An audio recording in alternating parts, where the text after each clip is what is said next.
They filled in wine and made them glad, under the leaves small, and ate pasties of venison, that good was with ale.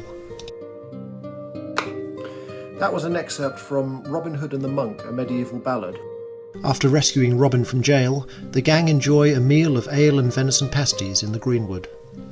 But venison was a high-status meat in the Middle Ages. William the Conqueror created royal forests where only the king and those he gave permission to could hunt deer. Governed by highly unpopular forest laws, these areas covered nearly a quarter of England and forbade the hunting of deer. Local lords were occasionally given permission to hunt, sometimes for a fee, but anybody else could be harshly punished. This meant that venison was an expensive meat, occasionally given as a gift or served at the table of a wealthy lord, either roasted or in pies and pasties. These simple venison pasties are made from leftover roast venison and a few era-appropriate spices like ginger, cinnamon, cloves and pepper, as well as a basic recipe for short crust pastry.